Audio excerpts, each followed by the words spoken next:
محمد رسول اللہ صلی اللہ علیہ وسلم پر اللہم صلی علی محمد و علی محمد بارک وسلم۔ معزز سامعین اکرام، حاضرین جمع، خواتین، تمام تر تعریف اللہ کے لیے اور درود و سلام جناب محمد رسول اللہ صلی اللہ علیہ وسلم کے لیے۔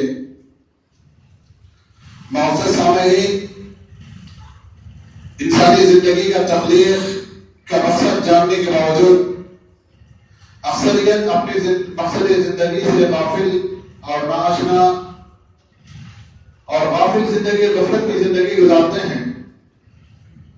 ایسے غفلت کی زندگی گزارنے والوں کے لیے بارہا رب العالمین نے انہیں ہدایت اور اس کو احکام کی پیغام سنانے انبیاء علیہ السلام کو بھیجا، لیکن ان لوگوں نے انبیاء علیہ السلام کے پیغام کو جھٹلایا تو پھر جھٹلانے والوں کا انجام بھی بڑا ہی عبرتناک، دردناک انجام ہوا۔ پھر ان عبرتناک انجام واقعات کو رب العالمین نے قرآن کریم کے اندر بطور عبرت اور نصیحت ذکر کیا، تاکہ بعد میں آنے والے لوگ پہلے گزرنے والے لوگوں کی عبرتناک انجام واقعات سے کچھ سبق حاصل کرے۔ بلکہ رب العالمین نے ایمان والے بندوں کو بسا اوقات ابھارا ہے، حکم دیا ہے کہ دنیا میں چل پھر کر دیکھیں گزشتہ امتوں کا حال کیا ہوا۔ فرمایا فسیروا فی الارض فانظروا کان عاقبۃ للمکذبین، ذرا دنیا میں چل پھر کر دیکھو تم سے پہلے گزرے ہوئے لوگوں کا انجام کیا ہوا، کیونکہ وہ لوگ بڑے ہی طاقتور، بڑے ہی عالیشان مکانات والے، دنیا کے اندر بہت ہی رتبہ، مالدار، ہر طرح کی حیثیت والے تھے، لیکن اس کے باوجود رب العالمین کی نافرمانی کی وجہ سے جب اللہ کی عذاب ان پر آ پڑا، نہ ان کی طاقت کوئی کام آئی، نہ ان کا کوئی مال کام آیا، نہ ان کا کوئی رتبہ کام آیا، بلکہ وہ ایسے عبرتناک انجام شکست پر پہنچے کہ بعد میں آنے والے لوگ ان لوگوں کی واقعات کو قصص کے طور پر سننے لگے، سمجھنے لگے۔ بس رب العالمین نے فرمایا نصیحت ہے ان عقل مندوں کے لیے جو لوگ ان گزرے ہوئے واقعات سے کچھ عبرت لے کر اپنی زندگی کے اندر کچھ تبدیلی لاتے۔ سامنے کا آج ہمارے معاشرہ کس ظلم و ستم اور کس طرح ذلت اور رسوائی، فحاشی، عریانیت اور ہر طرح کے لاؤ لعیب اور فطروں میں مبتلا ہے۔ ہر چشم دیدار اچھی طرح جانتا ہے، ہر عقل مند اچھی طرح سمجھتا بھی ہے کہ آج دنیا کس جہانے پر جا کر پہنچی ہے۔ بالخصوص ہم ان کفار مشرکین کی بات نہیں کریں گے، افسوس امت مسلمہ کا حالات ہے، بالخصوص امت مسلمہ کے نوجوان کی حالات ہے۔ امت مسلمہ کے نوجوان آج دین سے اتنا دور ہو چکا ہے، اللہ میں رحمت بھی جس پر اللہ نے رحم کیا ہو، اللہ ماشاء اللہ بعض کچھ لوگوں کے علاوہ اکثریت پورے ملک کے اندر امت مسلمہ کے نوجوانوں کا یہی حال ہے کہ جن کی بے رحا روی، جن کی گمراہی کی وجہ سے، جن کی فحاشی، عریانیت اور گناہ کے اندر مکمل ڈوبنے کی وجہ سے پوری امت تباہ اور برباد ہو چکی ہے۔ کیونکہ نوجوان کسی بھی معاشرے کا ریڑھ کی ہڈی کی حیثیت ہوتا ہے۔ ہر قوم کے اندر، ہر ملت کے اندر کہیں نوجوان کا اگر تذکرہ لیا جائے، کسی بھی قوم کی تاریخ لکھا جائے، اس قوموں کی تاریخ کے اندر نوجوانوں کا ذکر ضرور آتا ہے۔ بغیر نوجوانوں کا ذکر کے وہ تاریخ مکمل نہیں ہوتی۔ اور اسلام نے بھی نوجوانوں کی بڑی اہمیت رکھا ہے، نوجوانوں کی تاریخ کو مرتب کیا ہے اسلام نے، بلکہ رب العالمین نے اپنے کلام کے اندر ذکر کیا ہے۔ اب آپ سوچئے جب اللہ نے کلام کے اندر، اللہ کی کتاب قرآن کے اندر جن کی آیتیں قیامت تک پڑھی جانے والی آیتیں ہیں، اور بالخصوص اس سورت کے اندر جہاں ہر جمعہ پڑھی جاتی ہے، سورۃ الکہف کے اندر اللہ رب العالمین نے کچھ ایسے نوجوانوں کا تذکرہ کیا جن لوگوں نے اپنے ایمان کو بچانے کی خاطر ان لوگوں نے کیسے قربانیاں پیش کی. لیکن آج نوجوان اگر دیکھا جائے اپنے ایمان سے کوئی مطلب نہیں، بلکہ وہ اپنی خواہش کو پورا کرنا ہے، اس کے دل میں دماغ میں جو آیا ہے اسے پورا کرنا ہے. یہ آج کے نوجوان کا مقصد زندگی بن چکا ہے. بلکہ بسا اوقات آج کے دور کے نوجوانوں کا یہ جملہ ان کی زبان سے نکلتا ہے. اب یہ مذہب لوگ کتنے دن جہنم نماز روزہ بتایا کر ہمیں اور کتنا دن ڈراتے رہیں گے. آج ہماری حالت تو بہت برا ہو چکا ہے. آج ہمارے اوپر دشمن ہمارے اوپر حملہ کرنے پر آ چکا ہے. دشمن تو ہمارے کو ہر طرح کے تباہ کرنے کی کوشش کر رہا ہے. بلکہ دشمن کو فکر نہیں ہے ہمارے نماز سے، دشمن کو فکر نہیں ہے ہمارے روزوں سے، دشمن کو ہمارے نام سے فکر ہے. اس لیے ہم نماز روزوں کی ضرورت نہیں ہے، بلکہ ہم دشمن کے مقابلے کے لیے ایک طاقت بنیں گے. ہم دشمن سے لڑنے کے لیے اپنا مقام دکھائیں گے، اپنی جواب مردی دکھائیں گے. اس طرح کی سوچ اور فکر بھی آج کے نوجوانوں کے ذہنوں میں ہے. ہاں، لیکن ضروری بات یہ ہے نوجوانوں کے اندر یہ فکر تو ہونا چاہیے دشمن کے خلاف میں اپنے آپ کو اکٹھا ہونے کا. لیکن کیا وہ کامیاب ہوگا؟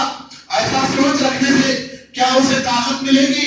کیا اسے غلبہ ملے گا؟ کیا اس سے دشمن ہار جائے گا؟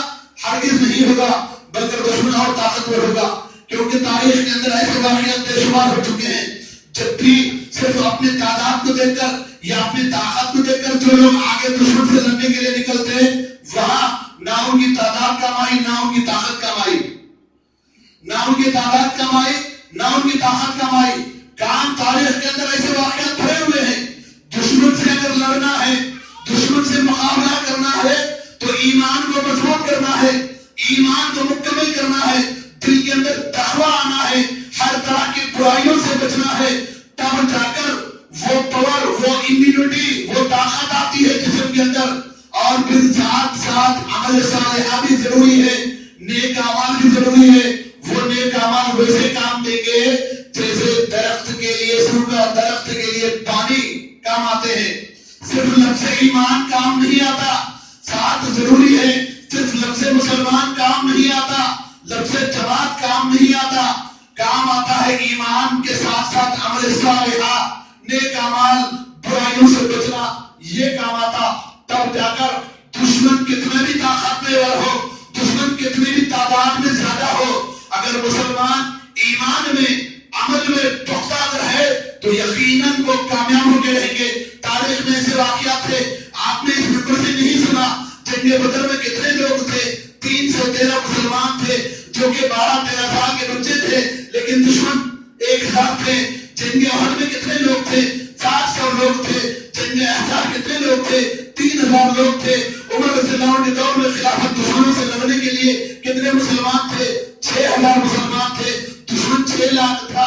اس طرح تاریخ کے اندر جب کبھی بھی مسلمان دشمن کے مقابلے میں نکلا تو تعداد کم تھی، لیکن ایمان کی قوت تھی، عمل صالحہ کا جذبہ اور تقویٰ تھا، برائیوں سے بچنے کا عزائم تھا. اور آج یہ پورا ضرورت نہیں ہے نماز کو روزہ نہیں چاہیے، دین پر عمل نہیں، لیکن ہم مسلمان رہیں گے اور دشمن سے لڑیں گے. ایسا کبھی ہوا تاریخ میں؟ ہرگز کامیاب نہیں ہوتے، بلکہ دشمنوں روک دیتے ہیں ان کے تلواروں کے نیچے. آج آپ دیکھو جو بھی گاڑی کے اوپر، جو بھی دکان کے اوپر یا کہیں بھی ہو، آپ دیکھو تصویریں نظر آتے کہ وہ لوگ ہمارے اوپر ہتھیار اٹھائے ہوئے ہیں. ہم کیا کریں؟ ہم جذباتی لوگ ہیں، ہم جذباتی لوگ ہیں. وہ ہتھیار اٹھائے تو ہم دھرنا کر کے دکانیں جلاتے. اس سے پہلے ہوئے سے واقعات بتا رہا ہوں، تاریخ کے اندر ایسا ہی ہوا. وہ لوگ مسجد کو جلاتے تو ہم بازاروں میں دکانوں کو جلاتے. وہ لوگ قرآن کو جلاتے تو ہم ٹائر کو جلاتے. یہ حال تھا. جبکہ ہونا کیا چاہیے تھا؟ وہ قرآن کو اگر جلائے، ہم اس کو قرآن پڑھائے، ہم اس کو قرآن پڑھ کر سنائے. اور ہونا یہ چاہیے تھا وہ مسجد کے دروازے بند کرے، ہم اس کو مسجد سے کرنٹ کا روشنی دے، ہم اس کو مسجد سے پانی کا سہولت انتظام کرے، ہم اس کو مسجد سے خدمت خلق کا کام کا انتظام کرے. تو پھر دیکھو تبدیلی کیسی آتی ہے، دیکھو لوگوں کے اندر کیسی چینجز آتا ہے. لیکن آج نوجوان ان چیزوں سے غافل ہے. نوجوان آج اپنی اہمیت کو کھو چکا ہے، جبکہ یہ نوجوان کی طاقت موجوں سے ٹکرانے والی ہے. یہ نوجوانوں کی طاقت پہاڑوں کو چور کرنے والی ہے. لیکن یہ طاقت اس وقت کام آئے گی جب اس کے اندر ایمان ہو، جب اس کے اندر عمل عمل صالحہ نیک اعمال ہو، جب اس کے اندر برائیوں سے بچنے کا جذبہ ہو تو اس کے سامنے پہاڑ میں ریزہ ریزہ ہو جائیں گے۔ تاریخ میں ایسے واقعات موجود ہے۔ اللہ کے رسول صلی اللہ علیہ وسلم نوجوانوں کو ان کی ایسی تربیت کی ہے۔ آپ کی نبوت کی ابتدا میں بھی آپ کے ساتھ نوجوان ہے، آپ کے نبوت کے آخری وقت میں بھی آپ کے ساتھ نوجوان ہے۔ گویا کہ آپ کے ہر زندگی کے نبوت کے 23 سال کے زندگی میں قدم بہ قدم آپ کے پیچھے نوجوان ہے، آپ کے پیچھے نوجوان ہے، کیونکہ نوجوانوں کے بغیر کوئی بھی ریولیوشن، نوجوانوں کے بغیر کوئی بھی کام پورا نہیں ہو سکتا۔ لیکن ضروری ہے نوجوان جذبات کے بجائے، جلدی بازی کے بجائے حکمت ہونا چاہیے، علم ہونا چاہیے، حلم صبر ہونا چاہیے، تب جا کر پھر اس کام کے اندر مدد اللہ کی آتی ہے، رحمت اللہ کی آتی ہے، فرشتوں کی نزول بھی ہوتی ہے، اللہ کی طرف سے خشیت بھی آتی ہے، کامیابی ملتی ہے، چاہے وہ مشن اللہ کو راضی کرنے والا کام دنیا کا بھی ہو یا اللہ کے دین کا پسندیدہ غلبہ والا کام دین کا بھی ہو۔ دنیا کا کام بھی کیوں نہ ہو، اللہ کو راضی کرنے والا ہو، حرام کاری کا نہ ہو، گناہ کا اس میں نہ ہو، لیکن دنیا کا فائدہ مند کا ہو، انسانیت کا فائدہ مند کا ہو، تو پھر اللہ کی مدد اس میں آتی ہے۔ آج نوجوانوں کا ذکر ضروری کرنا ہے، کیونکہ رب العالمین نے ان کے لیے ایسے بشارتیں دی ہے رسول اللہ صلی اللہ علیہ وسلم کی زبانی، اگر وہ اپنی زندگی کو صحیح موڑ پر لاتے تو خوشخبریاں ہیں ان کے لیے۔ لیکن آج وہی نوجوانوں کے لیے وہی اللہ کے رسول صلی اللہ علیہ وسلم نے وعید بھی سنائی ہے، اگر وہ اپنی زندگی کے مقصد کو بھولا بیٹھے ہیں، اپنی زندگی کو ایسے ہی لہو لعب میں، کھیل و کود میں، مزے مستی میں گزارے ہیں، جیسے کہ کل رات میں کچھ جانور قسم کے لوگوں نے گزار کر اپنے وقت کو برباد کر کے اتنا بے حیائی کہ بعض ایسے مسلمان بھی اس میں ملوث تھے جس کو دیکھ کر شرم آ جاتی ہے، اور اسی لیے ایسے لوگوں کے بارے میں تو علامہ اقبال کہتے ہیں یہ وضع میں تم ہو نصارہ تمدن میں ہو، یہ وہ مسلمان ہے جنہیں دیکھ کر شرمائے یہود۔ علامہ اقبال کہتے ہیں ایسے ہی غفلت پرست اور دنیا پرست اور جاہل مسلمانوں کے بارے میں وضع میں تم ہو نصارہ تمدن میں ہو، یہ وہ مسلمان ہے جنہیں دیکھ کر شرمائے یہود۔ کیونکہ اللہ رب العالمین کو طاقت نہیں چاہیے، اللہ رب العالمین کو پاور نہیں چاہیے، اللہ رب العالمین کو چاہیے تقوی چاہیے، عمل صالحہ چاہیے۔ اللہ کے رسول صلی اللہ علیہ وسلم فرماتے ہیں ان اللہ لا ينظر الى اجسامکم، اللہ تعالیٰ ہرگز نہیں دیکھے گا تمہارے جسموں کو، ولا صورکم، تمہارے خوبصورت چہروں کو نہیں دیکھے گا، ولکن ينظر قلوبکم واعمالکم، لیکن اللہ دیکھے گا تمہارے دلوں کو دیکھے گا، تمہارے عمل کو دیکھے گا۔ اور اللہ کے رسول صلی اللہ علیہ وسلم فرماتے ہیں انما الاعمال بالنیات، عمل کا دار و مدار نیتوں پر ہوتا ہے۔ نیت اگر اچھی ہے، اللہ کو راضی کرنے کا ہے، اللہ کا مدد چاہنے کا ہے، مسلمانوں کو فائدہ پہنچانے کا ہے، تو اس کام میں اللہ کی مدد ہوتی۔ نیت تو دنیا کا اگر ہے تو پھر اللہ کی مدد نہیں ہوتی۔ نوجوانوں کو میں یہ پیغام دوں گا کہ اللہ کے رسول صلی اللہ علیہ وسلم جو پیغام دیے، یا معاشرۃ الشباب اتقوا اللہ، اے نوجوانوں کی جماعت اللہ سے ڈر جاؤ۔ ایک موقع پر آپ صلی اللہ علیہ وسلم بیٹھے ہوئے ہیں، نوجوانوں کو نصیحت کر رہے ہیں، نوجوانوں کو نصیحت کر رہے ہیں، نصیحت کرتے کرتے فرمایا آپ صلی اللہ علیہ وسلم نے اے نوجوان، جب تمہیں شادی کی عمر پہنچ جاؤ یا تمہیں شادی کی خواہش ہونے لگی اور اس وقت تمہیں فوراً شادی کرنا چاہیے، اگر تمہارے پاس شادی کی طاقت نہیں ہے تو تمہیں روزہ رکھنا چاہیے۔ شادی کی طاقت کیا چیز ہے؟ مفسرین فرماتے ہیں، جملوں کا تصریح بیان فرماتے ہیں، شادی کی طاقت انسان مرد کے پاس اپنی چوزہ کی، اپنے ہونے والی مطبوعہ کی، اس کی خواہش پوری کرنا ہے، یعنی اس کی ضرورت زندگی کے سامان مہیا کرنا ہے، اس کے لیے کھانا کپڑا روٹی مکان کا انتظام کرنا ہے، اور اس طرح اجتماعی تعلقات کا قائم کرنے کا جذبہ اور طاقت رکھنا ہے۔ یہ اگر تمہارے پاس ہے تو شادی کرو، نہیں ہے تو تم روزہ رکھو، روزہ تمہارے لیے ڈھال ہے۔ یہ اللہ کے رسول صلی اللہ علیہ وسلم نوجوانوں کو فرمایا، اور اللہ کے رسول صلی اللہ علیہ وسلم کے دور کے نوجوانوں کو اگر ہم لے لیں، اللہ اکبر، اللہ کے رسول صلی اللہ علیہ وسلم کے دور کے نوجوان کن کو ہٹا سکتے ہیں، کن کا نام ہم نہ لے کر یہاں ممبر سے اٹھ سکتے ہیں؟ ہر جمعہ میں کسی نہ کسی صحابی کا اگر واقعہ ہم سنیں تو اس میں اکثریت نوجوانوں کی ہوتی ہے۔ ابتدائی اسلام کی جو عروج جو تھا نوجوان سے جو ہوا، اور نوجوانوں سے جو ابتدائی اسلام کا عروج ہوا، اللہ کے رسول صلی اللہ علیہ وسلم جب اسلام کی تبلیغ کے لیے کمر دست ہوئے جب آپ پر دوسری وحی یا ایھا المدثر قم فانذر کی آیتیں نازل ہوئی، جب آپ کے ساتھ آپ کے میدان مشن میں دعوت میں ساتھ ہونے والے حارث، زید بن حارث، یہ نوجوان تھے، بالکل نوجوان تھے. اور اسی طرح پھر آپ کی دعوت پر لبیک کہنے والے سعد بن ابی وقاص تھے، سعد بن ابی وقاص تھے، یہ بالکل نوجوان تھے. اور اسی طرح آپ کی دعوت پر لبیک کہنے والے عبد الرحمن بن عوف تھے. اسی طرح آپ کی دعوت پر لبیک کہنے والے سعد تھے. اسی طرح آپ کی دعوت پر لبیک کہنے والے طلحہ تھے، سعید بن زبیر تھے. یہ بڑے نوجوان صحابی تھے. اس کے بعد کمزور لوگوں میں، غلام قسم کے لوگوں میں کتنے ایسے لوگ ہیں، سہیل ہے، عمار ہے، یاسر ہے، بلال ہے، خباب بن ارد ہے، اللہ اکبر، سمیہ ہے، خاتون جنت جو شہیدہ ہے اسلام، سب سے اول شہیدہ اسلام ہے. یہ تمام کے تمام لوگ، ان کی عمریں پوری نوجوانی کی عمر ہے.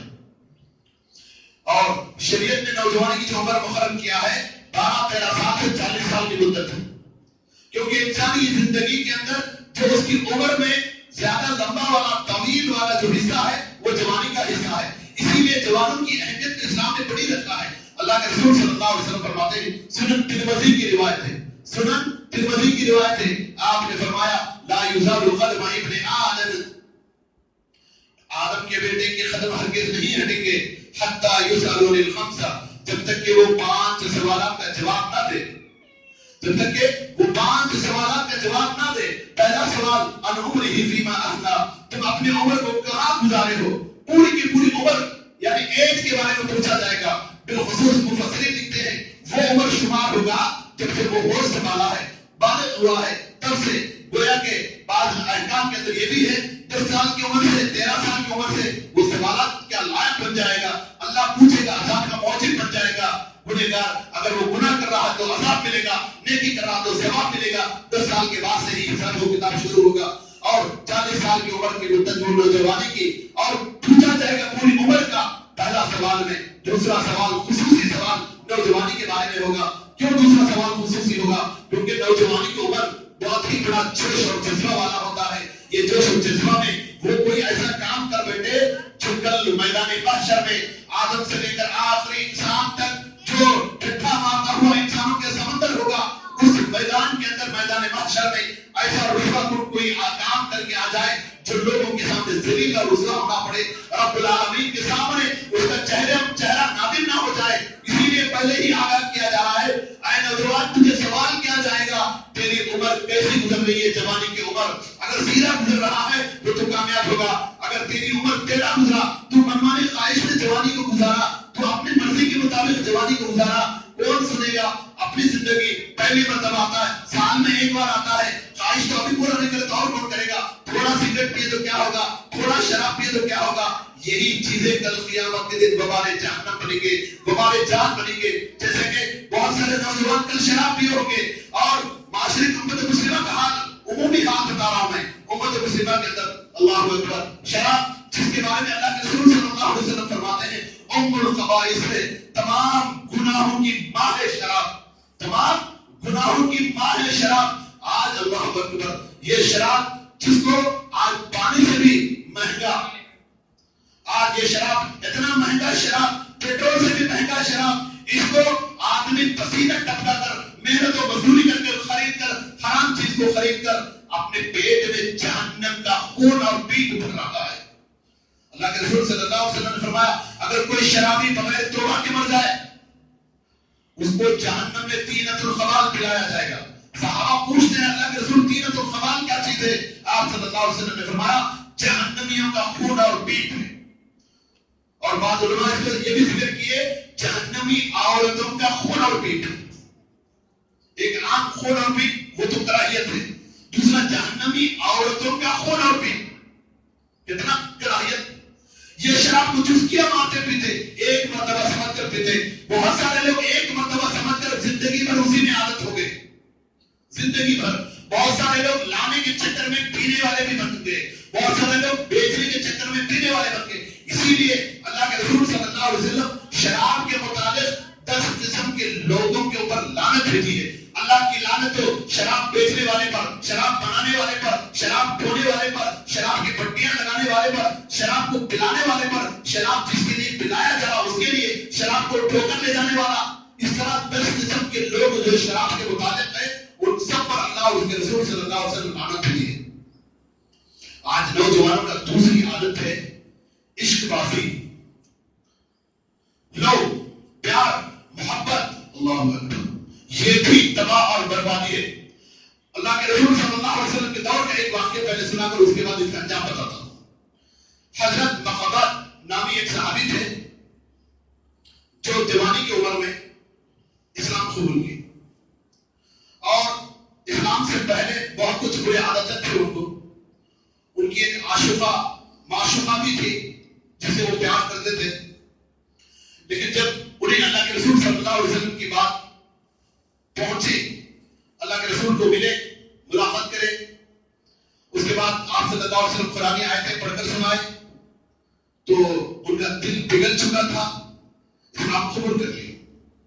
اسلام قبول کرنے کے بعد اب مدینہ کچھ وقت گزرا، جب صحابہ پر ظلم و ستم ہونے لگے، پورے لوگ مدینہ آنا شروع ہوا۔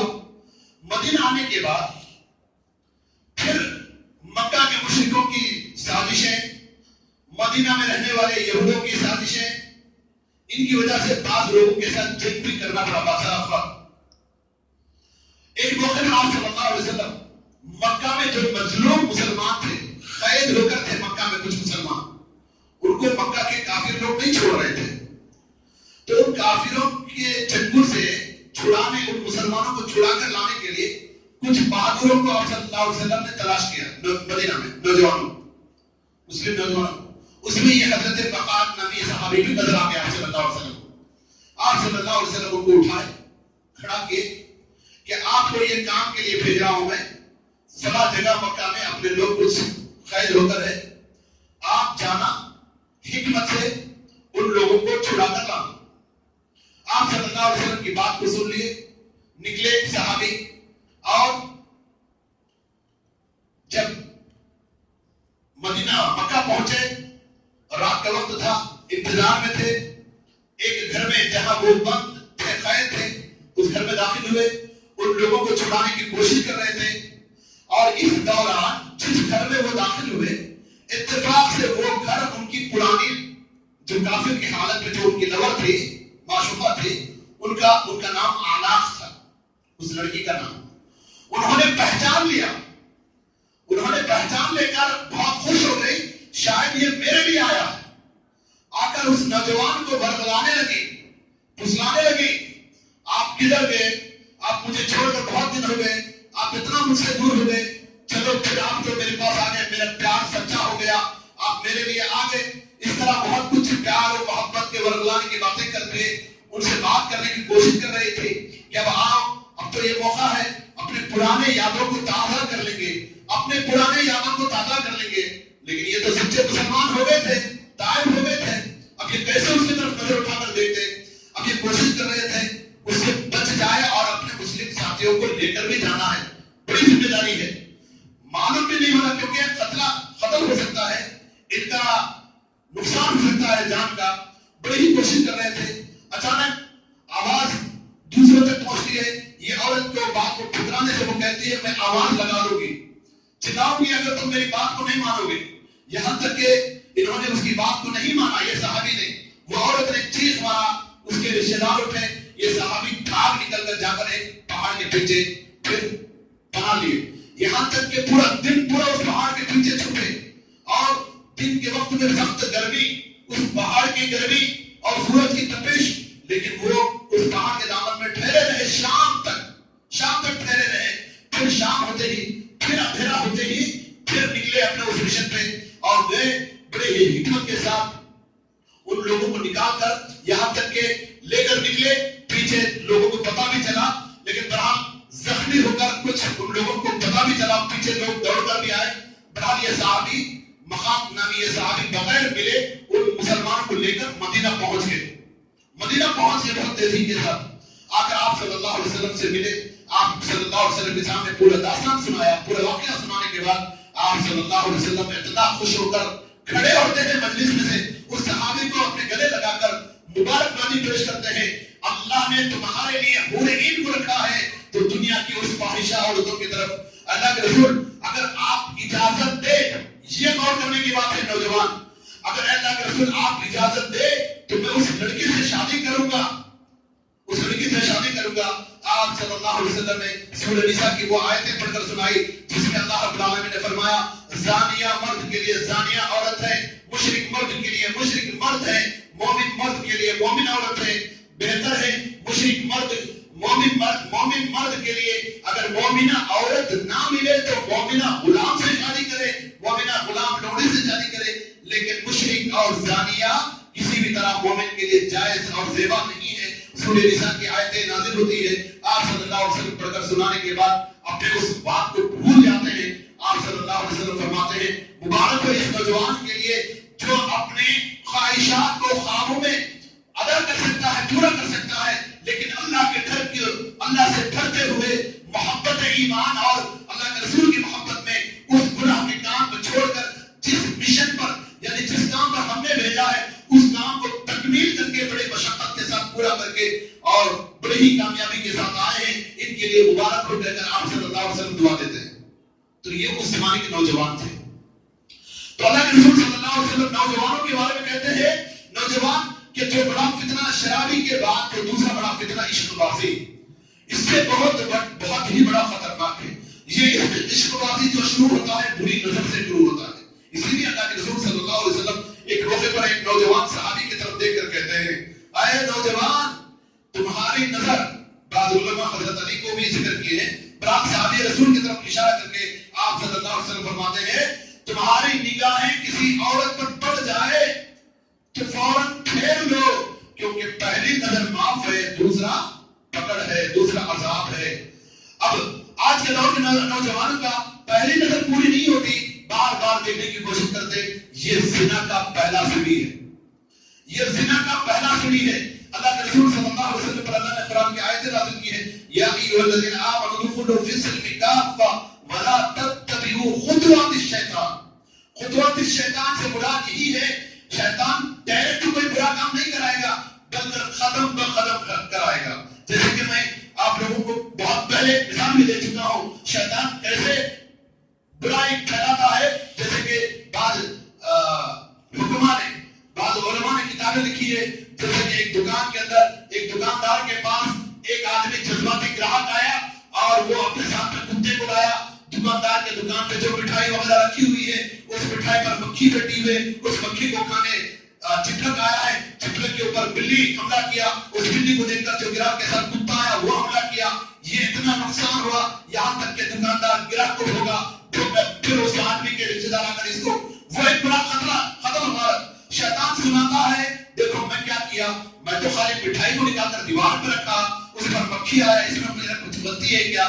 ایسا ہی قدم بہ قدم نوجوان کو گمراہ کرتا ہے شیطان، ایسا ہی گمراہ کرتا ہے، انجام لے جا کر جہنم میں ڈال دیتا ہے، کیونکہ اس کے مقصد ہی نوجوان کو جہنم میں ڈالنا، نوجوان بھی مگر پورے انسان کو، لیکن بالخصوص نوجوان ہوں گے، کیونکہ عمر کی مدت میں وقت طویل مدت جو ہے نوجوان کی ہے۔ اور اسی لیے اللہ کے رسول صلی اللہ علیہ وسلم نوجوان خواہشات میں زندگی نہیں رکتے، آپ نے فرمایا جو خواہش نہیں روک سکتا وہ روزہ رکھو بولے، اور جس کو شادی کا عمر پہنچ چکا ہے اس کی شادی کے لیے کوئی رکاوٹ نہیں ہے۔ اسی لیے اسلام میں کوئی خرچہ نہیں ہے شادی کے لیے، شادی کے لیے کوئی خرچہ نہیں ہے، شادی کا عمر پہنچ گیا، خرچہ صرف یہ ہے مرد آدمی بیوی کو پالنا، یہ خرچہ ہونا چاہیے، مرد آدمی کے پاس مہر دینے کی طاقت، یہ خرچہ ہے، اس کے علاوہ کوئی خرچہ شادی کے لیے نہیں ہے۔ بیوی کو کھانا کھلانا اور کپڑے کا انتظام کرنا، گھر کا انتظام، رہنے کے لیے جگہوں کا انتظام کرنا، یہ مرد کے اوپر خرچہ کا ہے، لیکن اس کے علاوہ نہیں ہے، کیونکہ خواہشات اگر آدمی نہیں روکے گا، کیونکہ آپ صلی اللہ علیہ وسلم فرماتے ہیں، ابن ماجہ کی روایت ہے،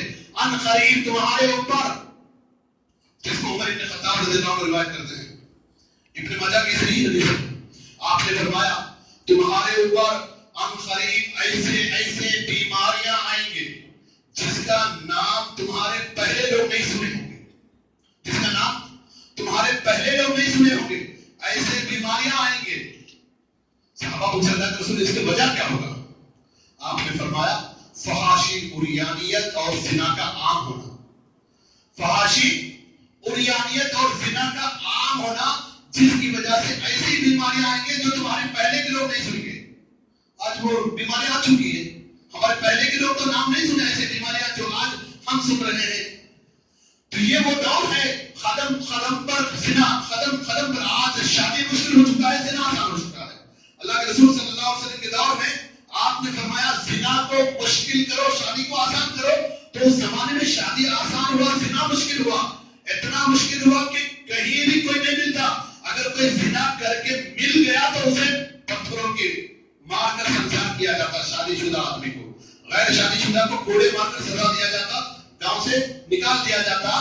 لیکن شادی شدہ کو سنسار کیا جاتا, کیونکہ اللہ کے رسول صلی اللہ علیہ وسلم پر جو آیتیں نازل ہوئی, سورہ نور کی بھی آیتیں نازل ہوئی. کیونکہ نوجوان اس دور میں جو سوشل میڈیا کا فتنہ ہے, موبائل کا جو فتنہ ہے, اس کے اندر یہ فحاشی, عریانیت, فوٹوگرافی اور یہ چیزوں سے فارورڈ وغیرہ یہ چیزوں سے بچنا لامحال ہے. جیسے کہ ہاتھ کے اوپر انگارے کو لینے کے مانند ہو چکا ہے آج کے دور میں نوجوانوں کو. تو اللہ کے رسول صلی اللہ علیہ وسلم آج کے دور کے لوگوں کے بارے میں بھی ایک خوشخبری دی ہے. جب فتنوں کے دور میں لوگ اگر اسلام پر صحیح قائم رہیں گے, کون سا اسلام؟ جو اسلام اللہ کے رسول اور صحابہ کا اسلام تھا, اس پر جو لوگ قائم رہتے اور مکمل سنتوں پر عمل کرتے, ان کے لیے اللہ کے رسول صلی اللہ علیہ وسلم نے 50 صحابہ کا اجر و ثواب کی خوشخبری دی ہے. معمولی بات ہے, 50 صحابہ کا اجر و ثواب. یہ فتنہ اور اللہ کے رسول صلی اللہ علیہ وسلم خطرناک بات ہو گئی. لوگوں, تمہارے لیے بہتر ہے کیلا تمہارے سر پہ ٹوک لو, لیکن تمہاری ہاتھ کسی غیر عورت کو نہ لگے. تمہارے لیے یہ بہتر ہے کیلا تم سر کو ٹوک لو, لیکن کسی غیر عورت کو تمہاری ہاتھ نہ لگے. تو دیکھیے کتنا خطرناک بات ہے. یہ دو نوجوان اسلام کے اندر ان کا مقام اس لیے بھی ہے کہ اللہ کے رسول صلی اللہ علیہ وسلم فرماتے ہیں کہ یہ نوجوان کو اگر صحیح تربیت کیا جائے تو بڑے سے بڑے طاقتور حکومتیں ختم ہو سکتی ہے. تاریخ میں اس کے مثالیں ہم لوگ کئی بار سن چکے ہیں. نوجوانوں کی اہمیت اسلام میں اس لیے بھی ہے کہ کل قیامت کے دن میدان حشر میں جہاں یہ 5 سوال کرنے کا جو منظر ہوگا, جو میدان ہوگا, وہاں جگہ کوئی چھاؤں میں جگہ نہیں رہے گا سوائے اللہ کے عرش پر. سوائے اللہ کے عرش پر سارے لوگ سورج کے گرمی کی تپش, سورج ان کے سروں کے اوپر زمین تانبے کی طرح جلتا ہوا رہے گا, اپنے پسینے میں اپنے اعمال کے مطابق ڈوبے ہوئے رہیں گے. ایسے خطرناک بھیانک منظر, ایسے موقع پر اللہ نے ایک ایسا نوجوان کو عرش کے سائے میں رکھے گا. وہ نوجوان جسے دنیا میں کوئی خوبصورت حسینہ عورت نے اشارہ کیا برائی کے لیے, لیکن وہ ڈر کے اس طرف نہیں گیا, اپنے آپ کو بچ گیا. ایسے نوجوان کو اللہ نے عرش کے نیچے رکھے گا. معمولی بات ہے. اللہ کے رسول صلی اللہ علیہ وسلم اور نوجوانوں کی خوشخبری یہ بتائی, ان کی اہمیت کو بتاتے ہوئے. نوجوان اگر 6 چیزوں کا عموماً سارے مسلمانوں کے لیے ہے, لیکن بعض محدثین نے خصوصاً نوجوانوں کا ذکر کیے ہیں. کیا ہے؟ اگر وہ زبان, عام طور پر یہ کامن حدیث ہے, لیکن بعض علماء اسپیشلی نوجوانوں کے لیے ذکر کیے اس چیز کو. کیا ہے؟ جیسے کہ رمضان کے حوالے سے ایک حدیث آتی ہے. آپ صلی اللہ علیہ وسلم کے پاس ایک آدمی آ کر, ایک بڑا آدمی آ کر اجازت مانگ رہا روزے کی حالت میں, حالت روزہ میں, میں اگر اچانک میرے بیوی کو قریب ہو کر سو جاؤں تو کیا گناہ ہوگا؟ آپ نے فرمایا نہیں ہوگا. کس کو بولے نہیں ہوگا؟ بوڑھے کو بولے. وہی نوجوان آ کر سوال کر رہے ہیں آپ صلی اللہ علیہ وسلم سے, تو نوجوانوں کو کہا آپ کو دور رہنا ہی پڑے گا, آپ کو دور رہنا ہی پڑے گا, کیونکہ جوانی کے جذبہ خواہش کو پورا کر کے بیٹھے گا, جوانی کے جذبہ خواہش کو پورا کر کے بیٹھے گا, آپ کو دور رہنا ہی پڑے گا. حکم دیے ہیں نوجوان کو آپ صلی اللہ علیہ وسلم نے. اور اسی طرح آپ صلی اللہ علیہ وسلم نے فرمایا 2 چیزوں کی 2 ضمانت دے دے, میں اسے جنت کی ضمانت دے رہا ہوں. کیا 2 چیزیں؟ زبان کی ضمانت, 2 ہونٹوں کے درمیان والی ضمانت, 2 پیروں کے درمیان والی شرمگاہ کی ضمانت. جو دے گا اسے میں جنت کی ضمانت دیتا ہوں. کیونکہ اسے اللہ تعالیٰ نے سورہ مومنون میں ارشاد فرمایا, جو آدمی فمن ابتغاء وراء ذلک فاولئک هم العادون, اس کے علاوہ, شادی کے علاوہ غیر ضروری چیزوں میں شرمگاہ کو استعمال کرتا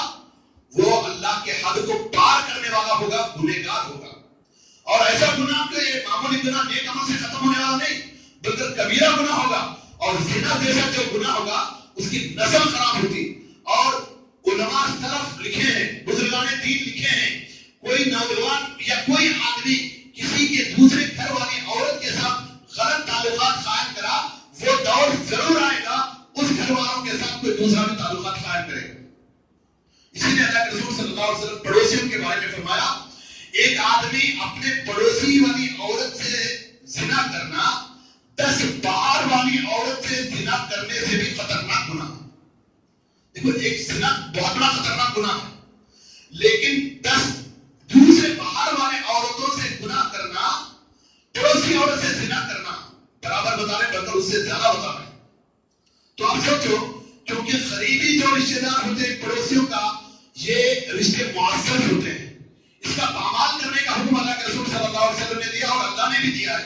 واتقوا اللہ الذی تساءلون به والارحام، اللہ سورہ نساء آیت نمبر 1 میں فرماتا ہے ڈر جاؤ اللہ سے اپنے رشتوں کے بارے میں جن کا نام لے کر تم رشتے قائم کرتے ہو.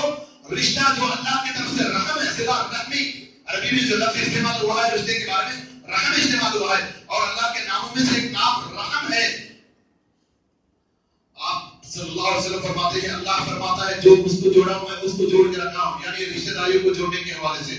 تو اس کے اندر پامالی کب آئے گی؟ حرام کاموں سے. الغرض بتانے کا مقصد بہت کچھ باتیں ہیں، وقت جمعہ میں محدود رہتا ہے. نوجوان اگر اپنی زندگی میں نیک کی طرف آ جائے، نیکی کی طرف آ جائے تو وہ دنیا بدل سکتا ہے. لیکن اگر وہ نیکی کی طرف، دین کی طرف نہیں آ کر دنیا بدلنے کی کوشش کرے گا، اس کی آخرت تباہ ہوگی. چاہے دنیا بدلتی ہوگی لیکن آخرت تباہ ہوگی. آخرت کے اندر اپنے آپ کو کامیاب ہونے کے لیے، دنیا میں ایک اچھی تبدیلی لانے کے لیے دین پر رہنا ضروری ہے. بغیر دین پر آئے، بغیر اسلام پر آئے، بغیر اللہ سے ڈرے، بغیر نماز پڑھے، بغیر برے کاموں سے بچے، کوئی دشمن پر نوجوان غالب نہیں آ سکتا، کوئی کامیاب نہیں ہو سکتا. یہ اٹل ہے، اللہ کا حکم ہے. فَمَن يَبْتَغِي غَيْرَ الْإِسْلَامِ دِينًا فَلَن يُقْبَلَ مِنْهُ وَهُوَ فِي الْآخِرَةِ مِنَ الْخَاسِرِينَ. اسلام کے علاوہ کسی بھی راستے میں اگر کامیابی چاہتا ہے، ہرگز نہیں بلکہ وہ جہنم میں ناکام ہو کے رہے گا. وہ قبول نہیں ہوتا اللہ کے نزدیک، جہنم میں جائے گا. کہ اگر اللہ سورہ آل عمران میں بتا دیا تو بتانے کا مقصد یہ جہنم اور جنت دنیا میں تو معمولی نظر آتے ہیں، لیکن اس کی حقیقت آنکھ بند ہونے کے بعد معلوم ہو جاتا. تب افسوس کریں گے، کیونکہ بہت سارے نوجوانوں کو ہم دیکھتے ہیں جب ان کو تکلیف میں آنے کے بعد پہلے کی پوری عیش والی زندگی وہ کچھ بھی یاد نہیں رہتا، افسوس اور ندامت میں زندگی گزرتی. تو بتانے کا مقصد میرے ساتھیوں، سامعین اکرام، ہمارے نوجوانوں کی تربیت میں بڑوں کی بھی ضروری ہے کہ ان کی صحیح تربیت کیا جائے. نوجوانوں کی بھی ذمہ داری ہے کہ وہ اچھے لوگوں کی صحبت میں رہ کر اچھی تربیت حاصل کریں، ان کا مقام کو پہچانے، ان کا مرتبہ کو پہچانے. دنیا میں ان کے ذریعے انقلاب کے کام کیسے انقلاب آ سکتا ہے، کیسے کامیابی ان کی مل سکتی ہے، اس کے بارے میں فکر کریں. لیکن دنیا کو چھوڑ کر، دین کو چھوڑ کر دنیا چاہتے ہیں، ہر اس کامیاب نہیں ہوتی. اللہ شان سے دعا ہے اللہ تعالیٰ ہمارے نوجوانوں کی اصلاح فرما دے، اللہ تعالیٰ نوجوانوں کی رہنمائی فرما دے، اللہ تعالیٰ نوجوانوں کو ہر طرح کی برائیوں سے بچا دے، اللہ تعالیٰ نوجوانوں کے اندر جو بے راہ روی ہے اسے دور فرما دے، اور دنیا کے اندر جو نئے سال کے فتنے جو ہے ہر فتنوں سے اللہ تعالیٰ بچا دے. اور نوجوانوں کو جب شادی کی عمر پہنچ جائے اور اللہ تعالیٰ ان کے لیے زندگی سے زندگی رشتوں کا اسباب بنا دے، اللہ تعالیٰ انہیں زندگی کے بہترین جوڑے پیدا کر دے، جوڑے قائم کروا دے، اللہ تعالیٰ انہیں ذریعہ معاشی کا اچھی طرح دلا دے، اللہ تعالیٰ مساجد کی پابندی کے ساتھ نماز کو ادا کرنے والا نوجوانوں کو بنا دے. سامعین کو، تمام مسلمانوں کو، تمام محلے والوں کو بھی مسجد کی اہمیت کو جاننے کی توفیق عطا فرما دے. بیماروں کو اللہ شفا عطا فرما دے، قرض داروں کو اللہ تعالیٰ قرض کی ادائیگی کا انتظام فرما دے، جو مصیبت اور پریشانی میں ہے اللہ تعالیٰ ان کی پریشانی کو دور فرما دے. ربنا ظلمنا انفسنا وان لم تغفر لنا وترحمنا لنكونن من الخاسرين. ربنا اغفر لي وارحمني وانت ارحم الراحمين. ربنا لا تزغ قلوبنا بعد إذ هديتنا وهب لنا من لدنك رحمة انك